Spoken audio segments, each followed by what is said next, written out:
एक महात्मा थे माधवेंद्रपुरी नाम के,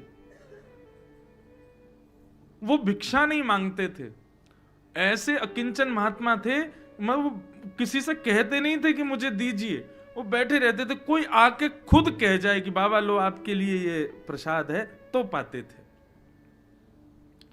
उनका नियम था, वो किसी से कहते नहीं थे कि मुझे प्रसाद दो या मुझे भिक्षा दो।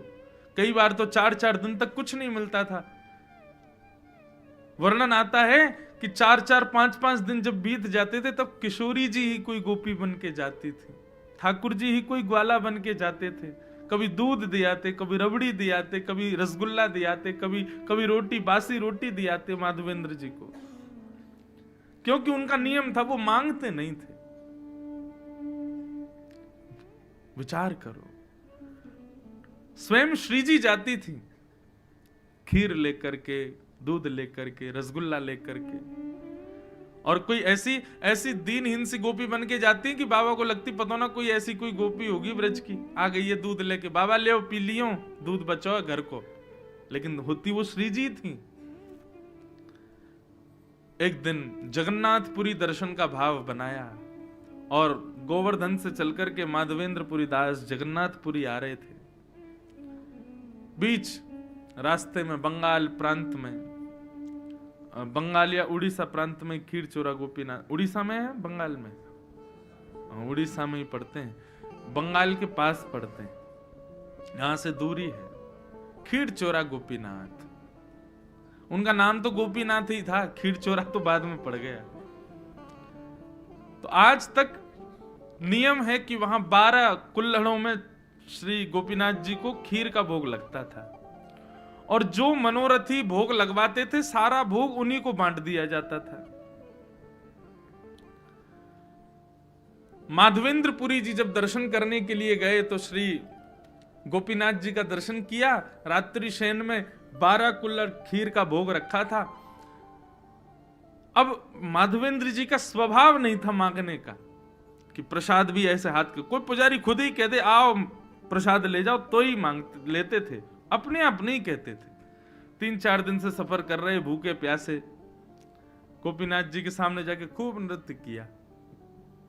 पुजारी जी ने सारे मनोरथियों में खीर बांट दी, और खीर बांटने के बाद में मंदिर बंद कर दिया। माधवेंद्रपुरी जी भी वहां से प्रस्थान कर गए, बेचारे भूखे प्यासे एक वृक्ष के नीचे जाकर के बैठ गए।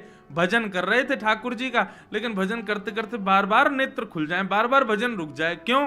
भूख लग रही थी, लेकिन बोल सकते नहीं किसी से। गर्भगृह में बैठे गोपीनाथ जी को चैन नहीं आ रहा है, और गोपीनाथ जी सीधे पुजारी के स्वप्न में पहुंच गए और बोले कि मेरे एक परम भक्त माधवेंद्रपुरी आए हैं, वो बहुत तेज भूख लगी है उनको कुछ पवाओ। पुजारी जी बोले क्या पवाएं इतनी रात्रि का समय? बोले हमारा 12 कुल्हड़ का भोग लगता है खीर का। बोले हाँ, उसमें से एक खीर भोग बचा है, वही दिया। बोले कुछ नहीं बचा, मैंने सब बांट दिया मनोरथियों में। बोले तुमने 11 कुल्हड़ ही बांटे हैं, 12वां कुल्हड़ हमने छुपा लिया था अपनी जेब में। मंदिर आओ, खोलो, हमारे विग्रह के गोजा में आकर के, गोजा बोलते हैं जेब को, बोले हमारे जेब में आकर के देखो एक कुल्हड़ रखा है छुपा हुआ है। पुजारी जी के नेत्र खुले, स्नान किया, अर्धरात्रि में ठाकुर जी का विग्रह गर्भगृह खोल करके जैसे भीतर प्रवेश किया, ठाकुर जी के गोजा में जैसे हाथ डाला, सोई कुल्हड़ में खीर रखी थी। तब पुजारी जी बोले वाह रे खीर चोरा, खीर चुरा ली, अपनी प्रसाद की खीर चुरा ली अपने वैष्णव के लिए। और जाकर के पुजारी जी ने वो खीर बाबा को दी। बाबा बोले रात में 3 बजे पुजारी जी आप कैसे? तब पूरा वृत्तांत बताया। बोले कि रोज ठाकुर जी का भोग लगता है और मनोरथियों में बांटा जाता है, लेकिन आप अकिंचन हो, किसी से मांगते नहीं। अब ये बात किसी को नहीं पता थी, लेकिन पुजारी बता रहा तो माधवेंद्र जी रोने लगे, आपको कैसे पता मैं किसी से नहीं मांगता? बोले ठाकुर जी बता रहे थे। बोले आपको भूख लगी है इसलिए ठाकुर जी ने आपके लिए खीर को अपनी जेब में छुपा लिया। फिर कहां भूख लगनी थी? रोते रहे विरह से। बोले नाथ आपको पता है मेरा भाव, आप जानते हैं मुझको, मुझे इसी बात से इतनी प्रसन्नता है कि आप मुझे जानते हो। तब से गोपीनाथ जी का नाम पड़ गया खीर चोरा गोपीनाथ। अपने वैष्णव के लिए ठाकुर जी ने खीर चुराई। तो नियम इसलिए है ठाकुर जी का कि कोई प्रेम लक्षणा भक्ति से तोड़ के दिखाए, हठपूर्वक नहीं कि जबरदस्ती। इंद्रेश जी कथा में बोल रहे थे नियम में इसलिए ठाकुर जी की उसको कोई तोड़े। अब गर्भगृह में कोई जाने नहीं दे रहा जगन्नाथ जी के, हम कूद फांद के लड़ाई झगड़ा करके गेर के पुजारियों को घुसेंगे भीतर और सबको दिखाएंगे देखो हमने नियम तोड़ा। ऐसे नहीं। नियम तोड़ने का मतलब आप ना तोड़ो, आप प्रयास ना करो, ठाकुर जी प्रयास करें उसको तोड़ने का, उससे आगे आने का, उससे बाहर निकलने का। और श्री जगन्नाथ जी जितने नियमों में बंधे हैं उतने ही नियम तोड़ने में प्रसिद्ध हो रहे हैं। इनसे ज्यादा नियम किसी ने नहीं तोड़े। सब ठाकुरों में सबसे ज्यादा नियम तोड़ने वाले, नियम में रहने वाले भी श्री जगन्नाथ जी और नियम तोड़ने वाले भी श्री जगन्नाथ जी।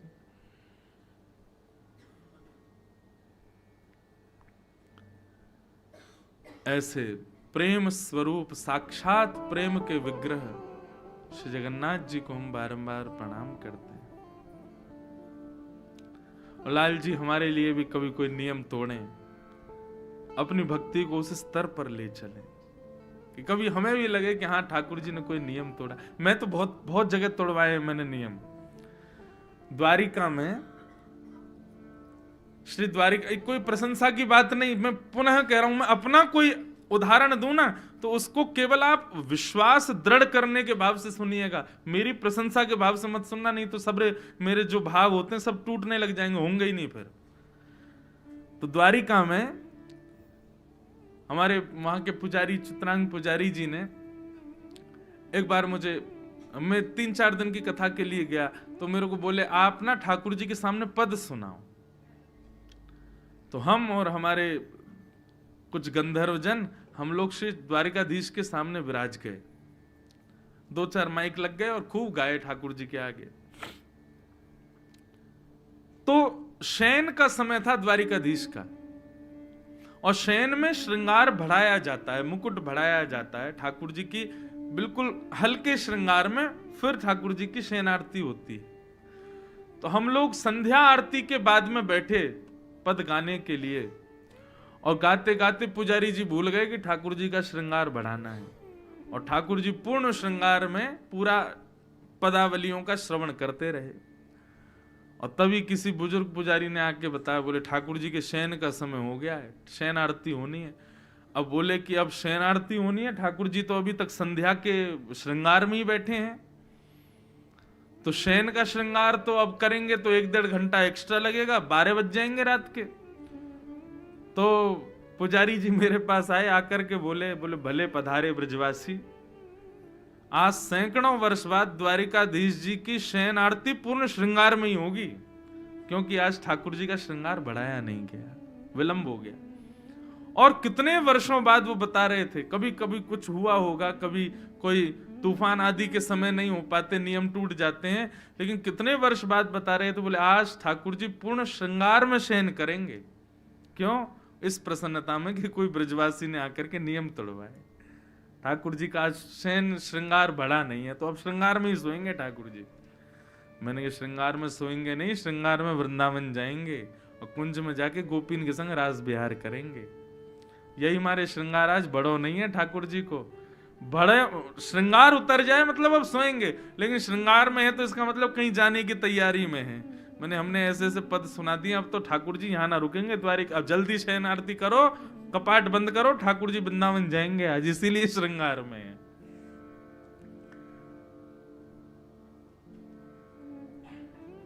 प्रेम लक्षणा भक्ति प्रकट तो करे कोई।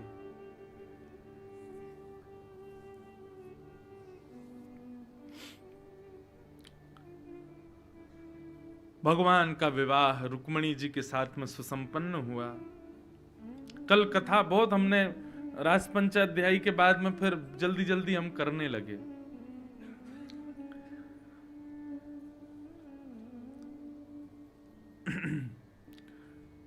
क्योंकि फिर मन में भाव आता है कि ज्यादा विलंब तक चलने वाला प्रसंग कहेंगे तो फिर जो क्रम के कुछ कल अतिथिगण आए थे, फिर वो संभव नहीं हो पाता।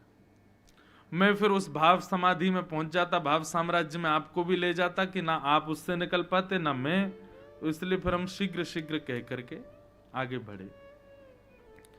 तो कल रुक्मणी जी का सुंदर विवाह प्रसंग भी यहां हुआ। रुक्मणी जी के साथ में ठाकुर जी का विवाह हुआ, तो प्रश्न उठता है किशोरी जी के साथ क्यों नहीं हुआ? हमारी श्री राधा रानी, बंधुओं देखो, आप स्वयं से प्रेम करते हो, आप स्वयं से अत्यंत स्नेह करते हो, लेकिन स्नेह का तात्पर्य हमेशा विवाह नहीं होता। प्रेम का सदैव प्रतिफल विवाह नहीं होता। हम स्वयं को प्रतिबिंब में देख करके बड़े प्रसन्न होते हैं, अरे वाह कितने सुंदर लग रहे हैं हम, लेकिन उसके बाद भी अपने प्रतिबिंब से विवाह नहीं कर सकते। प्रेम कर सकते हैं।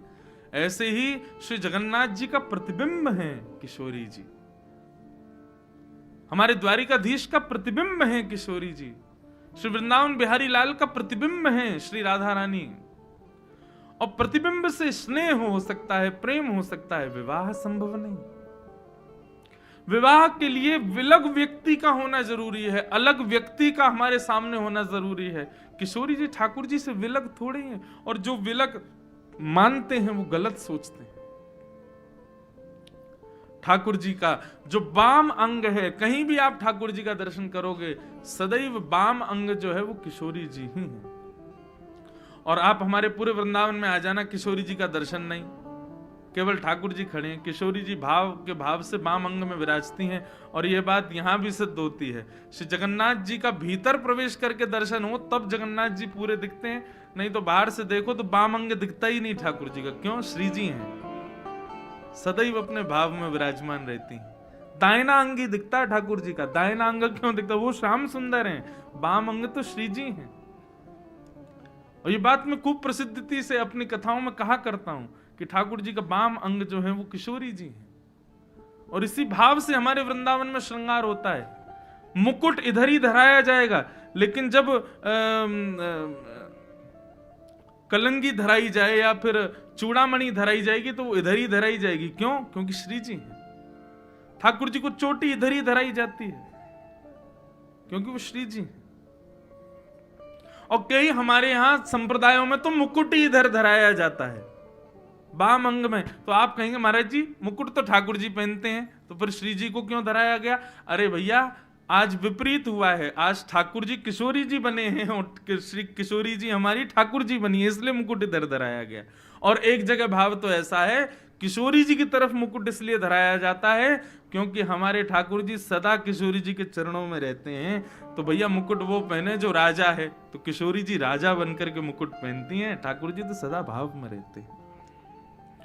आपको केवल त्रिभंग लली कृष्ण दिख रहे हैं, आपको केवल बांके बिहारी दिख रहे हैं, आपको केवल एक स्वरूप दिख रहा है, तो आप केवल सामान्य एक दर्शनार्थी हो। लेकिन ठाकुर जी के पूरे श्रृंगार में एक अद्भुत लीला का दर्शन हो जाए कि आज माला नहीं है, गले में 2 माल पहनी है, मानो ऐसा लग रहा है कि भक्त ठाकुर जी से लिपटे हुए हैं। आज मुकुट विपरीत दिशा में है, तो मतलब आज किशोरी जी ने ठाकुर जी का वेश धारण किया है। बड़े बड़े भाव हैं ठाकुर जी के श्रृंगार के पीछे, अद्भुत भावों से ठाकुर जी श्रृंगार करते हैं अपना। अब जगन्नाथ जी का जब जन्माष्टमी होती है ना, तो हमारे सौम्या भाई बता रहे थे कि श्री जगन्नाथ जी स्वयं यशोदा बनते हैं जगन्नाथ जी, और ठाकुर जी के जो चल स्वरूप मदन मोहन जी भीतर गर्भगृह में विराजमान वो कृष्ण रूप हैं। उनको लेकर के पूरी लीला होती है मंदिर में, जैसे वसुदेव जी दलिया में लेकर के ठाकुर जी को, सब लीला होती है। और उस दिन जगन्नाथ जी स्वयं यशोदा जी बनते हैं, और यशोदा जी बनने पर ठाकुर जी का वही भोग लगता है जो प्रसव के समय, बालक को जन्म देते समय, माँ को पीड़ा के समय जो औषधि दी जाती है, वो औषधियों का भोग जगन्नाथ जी लगाते हैं। क्यों? मैं यशोदा हूं, और ये जो हमारे प्रकट हुए हैं मदन मोहन जी, ये कृष्ण है। ठाकुर जी के श्रृंगार के बड़े भाव हैं। एक लीला चलती है ठाकुर जी के श्रृंगार में। कोई वैष्णव मिले, कोई कोई भक्त मिले तो उस लीला का वर्णन करे कि आज ठाकुर जी कैसे श्रृंगार में विराज रहे हैं।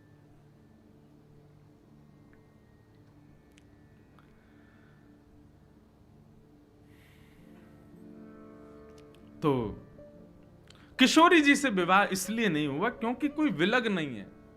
राधा कृष्ण स्वरूपाम वै कृष्णम राधा स्वरूपिणम कलात्मानं निकुंजस्थम गुरु रूपम सदा भजे। दोनों में कोई अंतर नहीं है, सम्मिलित स्वरूप है। तो भगवान का विवाह विलग के साथ में हुआ, जो उनसे अलग है। कौन है? लक्ष्मी। किशोरी जी तो ठाकुर जी के संग ही रहती है, लक्ष्मी जी के साथ में विवाह हुआ। वही लक्ष्मी द्वापर में रुक्मणी जी के रूप में प्रकट हुई और द्वारिकाधीश का उनके साथ विवाह हुआ।